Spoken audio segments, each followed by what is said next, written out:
نماز پڑھنا تو انہیں آتا مگر بچایا کیسے جائے، اس کے لیے کفر کے تابوت پر آخری کیل ٹھوک کر امام احمد رضا خان فاضل بریلوی نے ہمیں سمجھا۔ کشمیر سے کنیا کماری تک اور بنگال کی کھاڑی سے لے کے کابل کی پہاڑی تک پھیلا دیا۔ دنیا پکار اٹھی کہ بریلی میں اعلیٰ حضرت کا قلم چل رہا تھا اور پورے بھارت میں محدث اعظم کا قدم چل رہا تھا۔ اچھا اتنا تو آپ لوگ جانتے ہیں نا کہ نماز قائم کرنا اور نماز پڑھنے میں کچھ فرق ہے؟ ہے؟ نہیں جانتے؟ اللہ اکبر۔ چلیے خیر تھوڑا سا میں بتا دیتا ہوں۔ ایک ہوتا ہے پڑھنا، ایک ہوتا ہے قائم کرنا۔ حالانکہ اصلاح معاشرہ کا جلسہ کل ہے تو سوچا تھا سب نماز وہاں رہے گا، لیکن چلیے ایک ڈوز یہاں بھی دے کے جا رہا ہوں۔ کل کہاں پہ ہے پروگرام؟ کھوجبل میں کھوج کے بتاؤں گا انشاءاللہ۔ آئیے کھوج وہاں رکھیے، بل یہاں دیجیے پوری توجہ کے ساتھ۔ قائم کرنے کا مطلب ہوتا ہے استھاپت کرنا، اور آسان کر دوں تو اسٹیبلش کرنا۔ اللہ پاک فرما رہا ہے نماز قائم کرو، مطلب اپنی نماز کو استھاپت کرو۔ Establish your 5 times prayer۔ اس کو یوں بھی سمجھ سکتے ہیں کہ سیٹ بننا سب کا سپنا ہے، اور ہمارے اس چھیتر کے لوگ تو سیٹ بننے کے لیے اپنا وطن چھوڑ دیتے ہیں۔ کہیں کبھی ویزا لگے بس انڈیا نہ ہو، باہر ہو۔ خیر ہجرت میں برکت ہے، چلے جاتے ہیں، کیوں؟ تاکہ سیٹ بنے۔ لیکن اچھی طرح معلوم ہے کہ سیٹ بننے کے لیے 2 چیزیں ضروری ہیں۔ ایک پیسہ کمانا ضروری ہے، کیا؟ اور دوسرا کمائے ہوئے مال کو بچانا ضروری ہے۔ کما رہے ہو بچانا نہیں آتا، کبھی سیٹ نہیں بن پاؤ۔ 1 لاکھ روپیہ روز کماؤ اور 2 لاکھ روپیہ روز اڑاؤ، کبھی سیٹ بن پاؤ گے؟ چاہے جتنے بڑے اسکول کے ٹیچر رہو، کچھ ہی دن میں پھٹیچر ہو جاؤ گے، کیونکہ آوک سے زیادہ جاوک ہے۔ ایک صاحب پیسہ کما کے تجوری میں ڈال رہے تھے، گھر کے چور کی نظر پڑی۔ اچھا یہاں تعویذ ٹانگتا ہے، یہاں چابی ٹانگتا ہے، ٹھیک ہے تو اپنا کام کر، میں اپنا کام کرتا ہوں۔ وہ ڈالتا رہا، یہ نکالتا رہا، وہ ڈالتا رہا، یہ نکالتا رہا، اور جب سال بھر کے بعد تجوری کھولی تو اٹیک آ گیا، کچھ تھا ہی نہیں۔ پرابلم کیا تھا سیٹھ جی کا؟ کمانا آتا تھا لیکن بچانا، زور سے بولو، نہیں آتا تھا۔ اور اب تو میاں بچانا بھی خطرے سے خالی ہے، پتہ نہیں کب کون پاگل نوٹ بندی کر دے۔ تو بچاؤ بھی تو کہیں اور بچاؤ، گھر میں نہ بچاؤ۔ مسکرا کے جب فریش ہوئے تو ذہن کو وہیں لائیے۔ ایسے ہی نماز قائم کرنا۔ So if you want to establish your 5 times prayer, then you have to do 2 most important things. First, to read your namaz, and second, to protect your namaz. نماز کا پڑھنا ضروری ہے، اور دوسری چیز پڑھی ہوئی نماز کو بچانا ضروری ہے۔ پڑھنا تو اتنا آسان، one of the most easiest worship، اتنی آسان عبادت کہ نہ کوئی پریشانی، نہ کوئی حیرانی، اللہ کی مہربانی، صرف 1 لوٹا پانی۔ یہ میں کوئی شاعری نہیں کر رہا ہوں، 1 لوٹا، 1 چمبو پانی جو ہے انف ہے۔ اور اب تو جب سے چمبوؤں نے چمبو چھوڑا، ہم نے بھی چمبو پہ بھروسہ چھوڑا۔ اب تو مسجد میں ٹوٹی ہے چھر چھر پانی۔ کتنی ہے آسانی، پھر بھی ہم نماز نہیں پڑھ پا رہے۔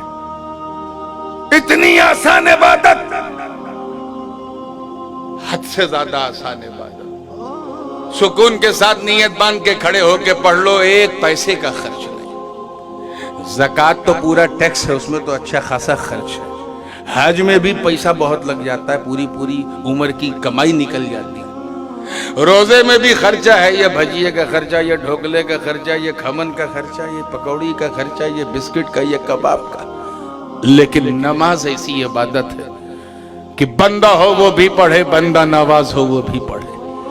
غریب بھی پڑھے، غریب نواز بھی پڑھے، مرید بھی پڑھے، مراد بھی پڑھے، خادم بھی پڑھے، مخدوم بھی پڑھے، امیر بھی پڑھے، فقیر بھی پڑھے، ایک پیسہ خرچ نہیں، ایک ہی صف میں کھڑے ہو گئے محمود و ایاز، نہ کوئی بندہ رہا اور نہ کوئی بندہ نواز۔ اتنی آسان عبادت، اب اس سے بڑی مثال تو مولانا میں دے ہی نہیں سکتا کہ حضور کا جو سب سے خطرناک چھپا ہوا the most hidden enemy of holy prophet، جو ہپوکریسیوں کا سردار تھا، رأس المنافقین عبداللہ ابن ابی، اسے بھی نماز پڑھنا آتا تھا۔ فجر وہ پڑھتا تھا، ظہر وہ پڑھتا تھا، عصر مغرب عشاء وہ پڑھتا تھا، اور اگر کوئی دیکھ رہا ہو تو دکھانے کے لیے تہجد بھی پڑھتا تھا۔ اتنا بڑا مکار تھا اور سرکار کا کھلا دشمن، ایک دم اوپن انیمی، پڑھنا آتا تھا۔ مگر میرے دوستو نماز کو بچایا کیسے جائے؟ بچایا کیسے جائے؟ اس کے لیے میرے آقا نے بدر و احد، خیبر و خندق میں تلوار ہلا کر کے ہمیں سمجھایا۔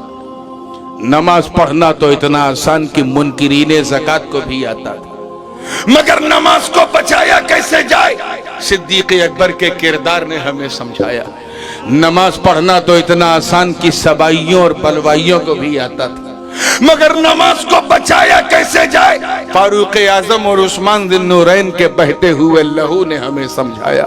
نماز پڑھنا تو خارجیوں کو بھی آتا تھا، مگر نماز کو بچایا کیسے جائے؟ مولا علی کی شہادت نے ہمیں سمجھایا، ارے نماز پڑھنا تو اتنا آسان کہ یزیدیوں کو بھی آتا تھا، مگر نماز کو بچایا کیسے جائے؟ اپنے جیون کی آخری نماز پڑھتے ہوئے سیدہ کے لال امام حسین نے ہمیں سمجھایا۔ اتنی آسان بات یزیدیوں کو بھی پڑھنا آتا تھا۔ میں یہاں یہ بات عرض کرتا چلوں پھر آگے بڑھوں، ایسا نہیں کہ یزیدی نمازی نہیں تھے، وہ نمازی تھے، یہ اور بات ہے کہ وہ دین کے غازی نہیں تھے، پڑھنا آتا تھا۔ اب اگر ان کی طرح کوئی کہے کہ نماز پڑھو کیونکہ نمازی کے ساتھ اللہ ہے، اللہ ہے، تو پھر ان سے پوچھنا کہ میاں بتاؤ، اگر ہر نمازی کے ساتھ اللہ ہے تو پھر کربلا میں اللہ کس کے ساتھ؟ توجہ چاہوں گا، اللہ کرے سمجھ میں آ جائے۔ کربلا میں اللہ کس کے ساتھ؟ اگر تم کہو نماز پڑھنے والوں کے ساتھ تو وہ دونوں طرف، روزہ رکھنے والوں کے ساتھ تو وہ دونوں طرف، رکوع کرنے والوں کے ساتھ تو وہ دونوں طرف، سجدے والوں کے ساتھ اللہ ہے تو وہ دونوں طرف، ادھر بھی اذان ادھر بھی اذان، ادھر بھی صلاۃ ادھر بھی صلاۃ، ادھر بھی ذکر ادھر بھی ذکر، کھاتے پیتے یزیدی بھی سجدہ کر رہے ہیں، بھوکے پیاسے حسینی بھی سجدہ کر رہے ہیں، اللہ کس کے ساتھ؟ تو اس کا جواب میں کیا دوں گا؟ تم کیا دو گے؟ اور قرآن کی اسی آیت سے پوچھیں تو فیصلہ آیا، سن ان اللہ مع الصابرین، اے بندے یہ کیوں دیکھ رہا ہے کہ کربلا میں اللہ کس کے ساتھ؟ ارے یہ دیکھ کہ کربلا میں صبر کس کے ساتھ؟ سن، صبر حسین کے ساتھ، حسین اپنے خدا کے ساتھ۔ نعرہ تکبیر، نعرہ رسالت، سید الشہداء۔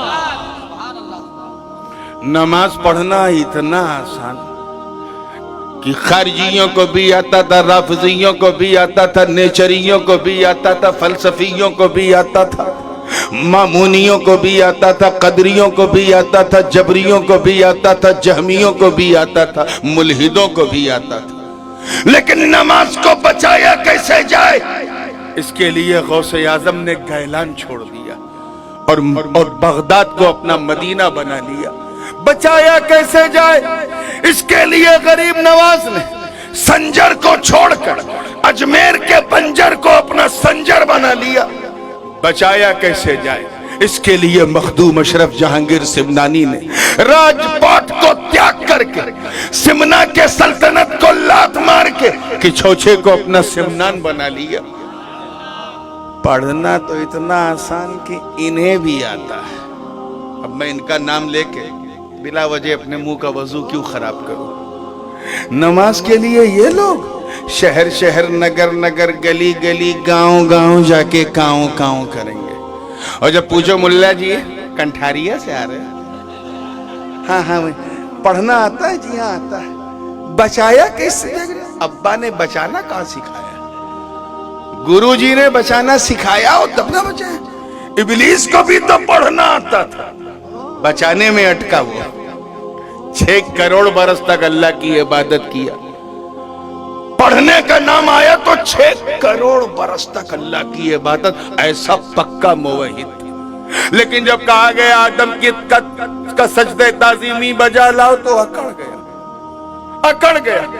انا خیر منہ، آئی ایم بیٹر دین آدم. اے اللہ تو نے آدم کو مٹی سے بنایا، مجھے آگ سے بنایا، میں نے 6 کروڑ برس تیری عبادت کی. آئی ایم بیٹر دین آدم، میں آدم سے زیادہ مہان ہوں. صرف اتنا کہا تھا میرے دوستوں. اس کی ساری نماز اس کے منہ پہ مار دی گئی.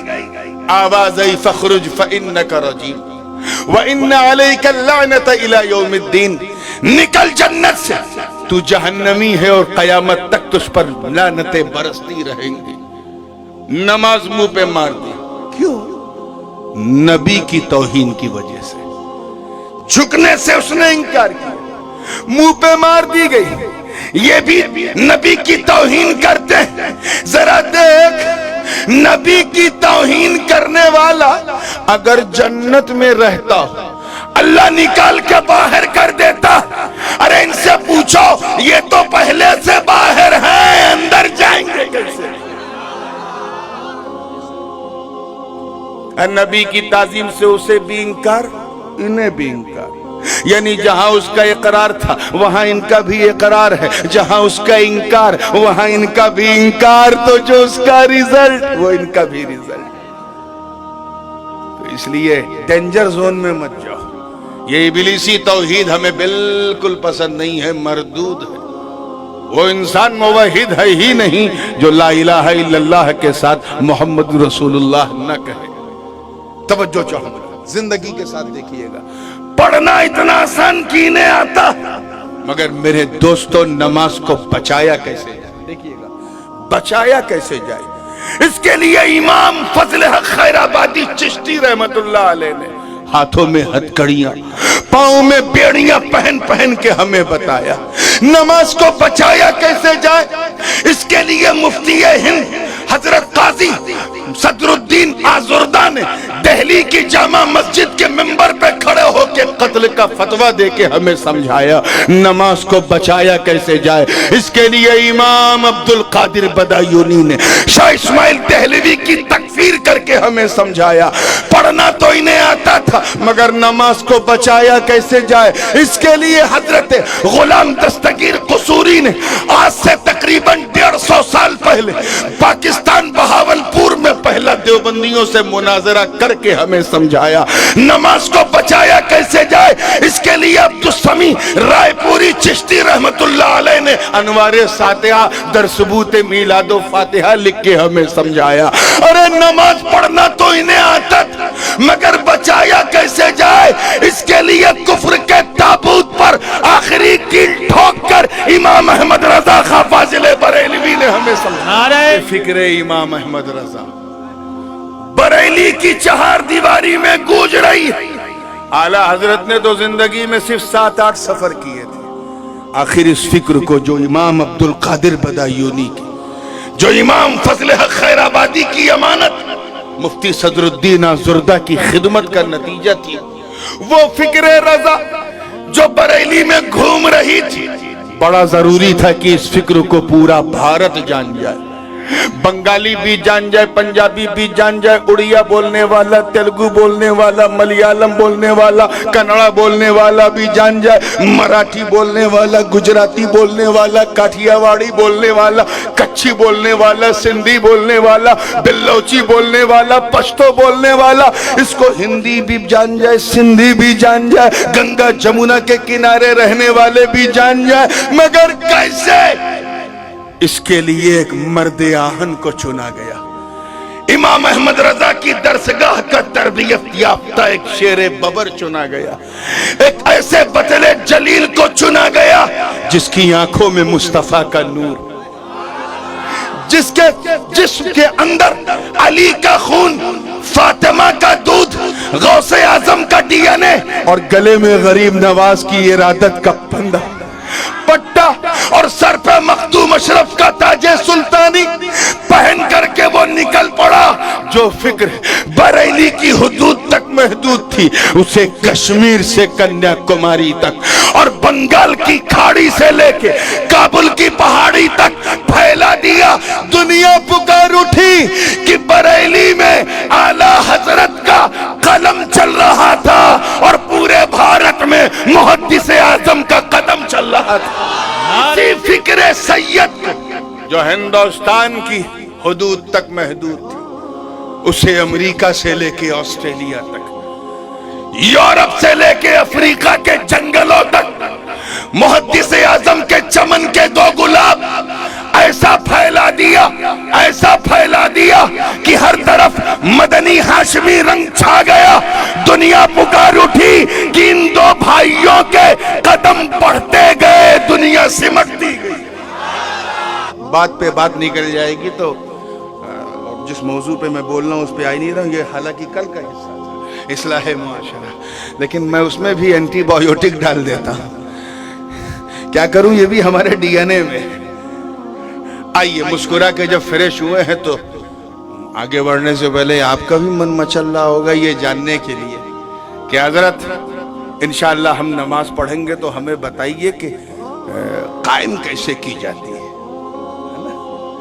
اپنے دادا کا تبرک ہمیں نہیں دیجئے گا، وہ بھی واگرا کے واسیوں کو، آس پاس کے والوں کو جو بالکل دائیں بائیں یہاں رہتے ہیں، نہیں دی کر سب کو چاہیے نا۔ بولو نماز ہوتی کیسے ہے، بچتی کیسے، جاننا چاہتے ہو نا تو دیکھنا توجہ کے ساتھ۔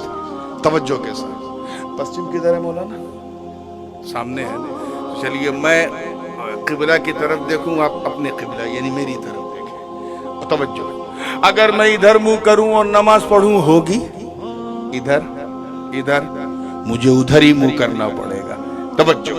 تو جب چہرہ کعبۃ اللہ کی طرف ہو تب نماز ہوتی ہے، اور دل رسول اللہ کی طرف ہو تب نماز بچتی ہے۔ اپنے چہرے کو کعبے کی طرف کرو، دل کو کعبے کی طرف کرو، انشاءاللہ نماز ہوتی بھی رہے گی، بچتی بھی رہے گی، اور جب بچے گی اور ہوگی تو انشاءاللہ قائم ہو جائے گی، اور جب قائم ہو جائے گی تو تو ان مومنین میں شامل ہو جائے گا جن کے لیے رب نے فرمایا کہ یہ تمہارے ولی ہیں، یہ تمہارے ولی ہیں جو نماز قائم کرتے ہیں، پڑھتے نہیں ہیں، قائم کرتے ہیں، زکوٰۃ ادا کرتے ہیں اور رب کی بارگاہ میں جھکے رہے۔